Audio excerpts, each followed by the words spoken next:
Assalamualaikum warahmatullahi wabarakatuh. Saya Kartam dari SMP Negeri 2 Tempuran, calon guru penggerak angkatan 6. Pada kesempatan ini akan menjelaskan koneksi antar materi yang merupakan kesimpulan dan refleksi modul 1.1 Pemikiran Filsafat Ki Hajar Dewantoro. Sebelum menjelaskan koneksi antar materi, kesimpulan dan refleksi, marilah kita meninjau kembali kerangka pembelajaran yang telah dikembangkan pada beberapa fase. Yang pertama, mulai dari diri. Kedua, eksplorasi konsep. Ketiga, ruang kolaborasi. Keempat, demonstrasi kontekstual. Kelima, elaborasi pemahaman. Ganti. Pada kesempatan ini ada 3 pertanyaan yang akan saya jawab. Di antaranya, apa yang saya percaya tentang murid dan pembelajaran di kelas sebelum saya mempelajari modul 1.1. Yang kedua, apa yang berubah dari pemikiran atau perilaku saya setelah mempelajari modul ini. Yang ketiga, apa yang dapat segera saya terapkan lebih baik agar kelas saya mencerminkan pemikiran Ki Hajar Dewantoro.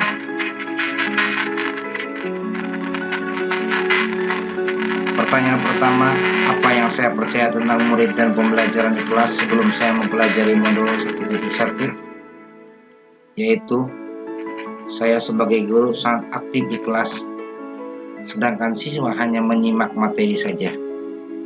Di sini diibaratkan saya sebagai aktor dan siswa sebagai nonton.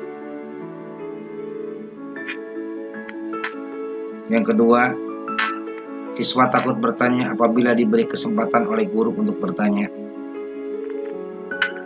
Karena kemungkinan apabila kesalahan siswa untuk bertanya selalu diberi punishment atau mungkin diberi nilai yang kurang baik.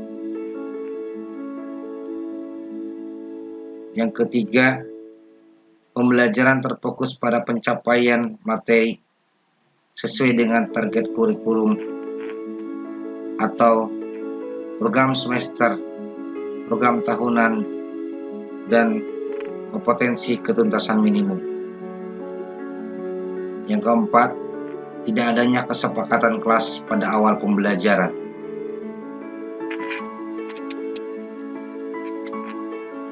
Pendidikan menurut Ki Hajar Dewantoro, yaitu pendidikan itu adalah menuntut segala kodrat yang ada pada anak agar mereka dapat mencapai keselamatan dan kebahagiaan yang setinggi-tingginya sebagai manusia maupun anggota masyarakat.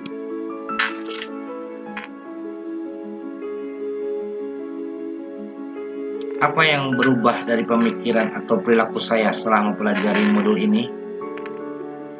Yang pertama, menuntun siswa sesuai dengan pemikiran filosofi trilogi Ki Hajar Dewantoro, yaitu ingar sok intulodo. Di depan guru menjadi suri tauladan yang baik bagi siswanya, ing madia mangun karso. Di tengah guru memberi semangat, tuturi handayani. Di belakang guru memberikan dorongan. Merdeka belajar, di mana kodrat anak bebas dalam menentukan tujuannya. Siswa bebas lahir batin dan dalam belajar, tidak untuk dipaksakan. Belajar sambil bermain, di mana pembelajaran dengan berbagai metode merupakan kodrat anak, kodrat alam anak. Pendidikan yang berhamba pada anak, kepada siswa, di mana pendidikan yang berpihak pada siswa, di mana guru ikhlas untuk berhamba terfokus pada sang anak atau murid. Siswa bukan tabula rasa atau kertas kosong.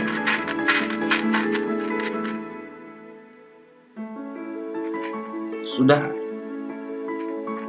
siswa peserta atau didik bukan lagi kertas kosong, tetapi sudah ada isinya. Kita sebagai guru harus menebalkan agar dapat memperbaiki perilaku untuk menjadi manusia seutuhnya. Budi pekerti, watak, dan karakter. Ketiga kesatuan yaitu cipta, rasa, dan karsa. Tenaga dan keselarasan sangat erat sekali dalam kehidupan di sekolah untuk mengembangkan dan membangun psikologi siswa agar lebih baik di masa yang akan datang, menumbuhkan sifat gotong royong dan kerjasama dalam ketertiban di dalam kelas maupun di luar kelas. Seorang guru seperti seorang petani.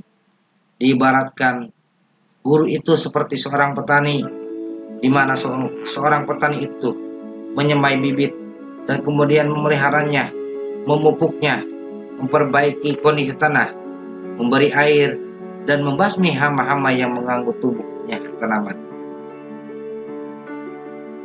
Seorang guru pun sama terhadap peserta didiknya, di mana peserta didik yang sudah ada perlu diberikan pemahaman yang baik, memperbaiki perilaku siswa agar menjadi lebih baik, menuntun ke jalan yang lebih baik, dan apabila ada hal-hal yang bersifat negatif sesuai kodrat zaman sekarang, perlu kita perbaiki dan mengarahkannya ke hal-hal yang bersifat positif.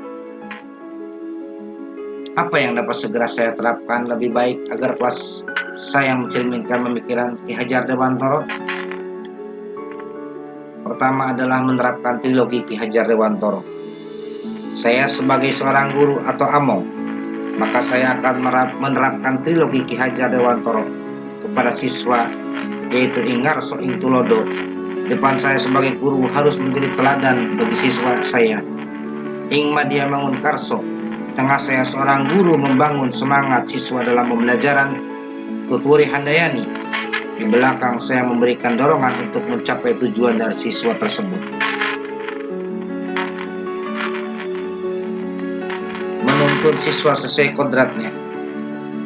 Menuntun siswa dari segi kodratnya, yaitu kodrat alam yang ada pada siswa, agar dapat memperbaiki perilaku hidup dan tubuhnya sesuai kodratnya, di mana kodrat anak suka bermain, sehingga di pembelajaran saya akan mengembangkan berbagai metode pembelajaran agar siswa senang, nyaman, dan menggembirakan di dalam kelas.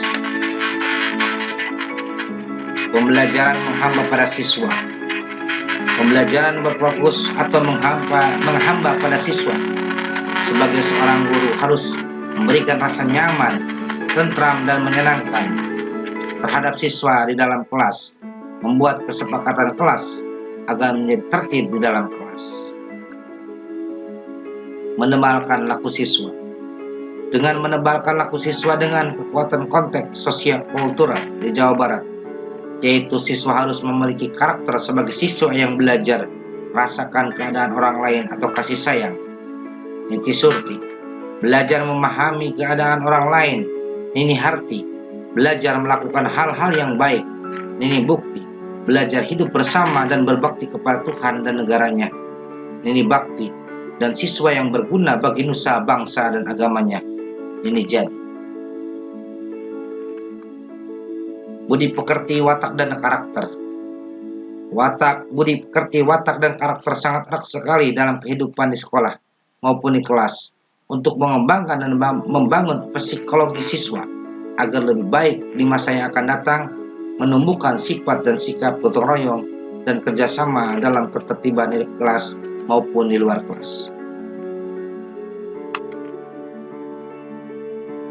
Memberikan pemahaman dan memperbaiki perilaku siswa menjadi lebih baik.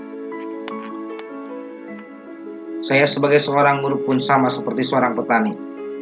Seorang guru pun sama terhadap peserta didiknya, di mana peserta didik yang sudah ada perlu diberikan pemahaman yang baik, memperbaiki perilaku siswa agar menjadi lebih baik, menuntun ke jalan yang lebih baik, dan apabila ada hal-hal yang bersifat negatif sesuai kodrat zaman abad 2001 perlu kita perbaiki dan mengarahkannya ke hal-hal yang bersifat positif. Demikian penjelasan saya tentang koneksi antar materi, kesimpulan dan refleksi menurut Ki Hajar Dewantara. Terima kasih. Wassalamualaikum warahmatullahi wabarakatuh.